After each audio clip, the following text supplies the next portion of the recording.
Welcome to Bendix Trade Training for workshop floor staff. Today we're working on a 79 series Toyota Land Cruiser. Bendix has a wide selection of braking products for all different driving styles.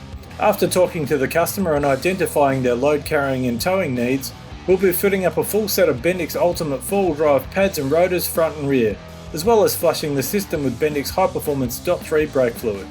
With the vehicle in the air and the wheels off, take the front brake pads out like so and unbolt the caliper. Hang the caliper out of the way and make sure the brake lines aren't holding the weight. Remove the freewheeling cap and always make sure that you're in free mode and not lock when starting this service. Now remove the housing. Start with the internal circlip, then undo the bolts that connect the housing to the hub.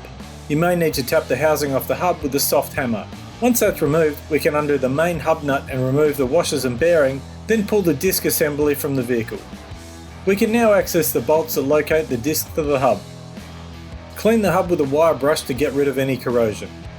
Fit the new Bendix brake rotor, make sure you use Loctite on the bolts, and reassemble in the opposite order that the components came apart.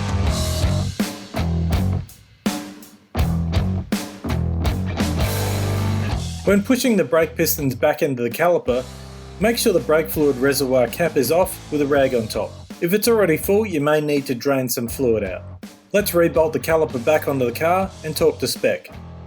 Next, take the front Bendix Ultimate 4-wheel drive brake pads and apply a small amount of Bendix Ceramisil brake parts lubricant to the shim and to the back of each brake pad.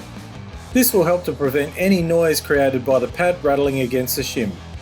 Now simply refit the new brake pads to the caliper like so, and reinstall the mounting pins and clips, and repeat the process for the other front caliper. Moving to the rear, we'll again remove the caliper to access a rear brake rotor. The same steps apply with hanging the caliper, but in this instance we'll need to back off the handbrake before removing the rotor.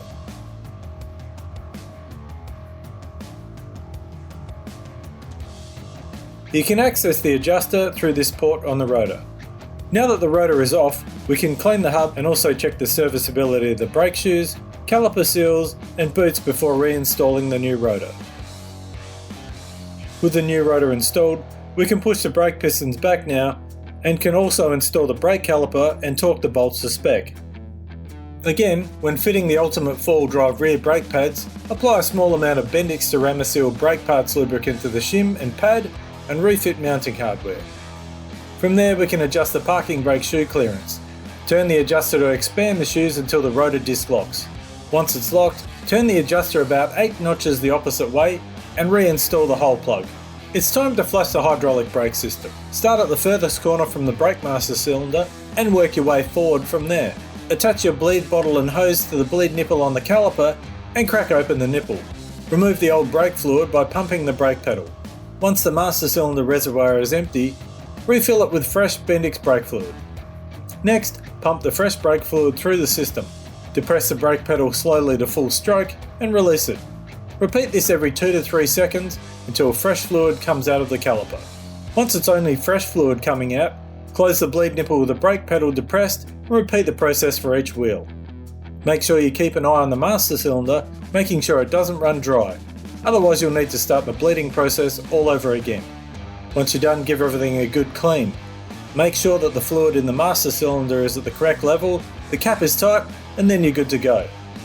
With the wheels refitted and torqued to spec, give the pedal a few test pumps and make sure that the brake pads are up against the rotor face. Bendix pads all have the blue titanium stripe, which means instant brake bite and removes the need to bed in brake pads. Once you've done the road test, the brake job's complete. For more trade technical training content, visit bendix.com.au. Bendix. Put your foot down with confidence.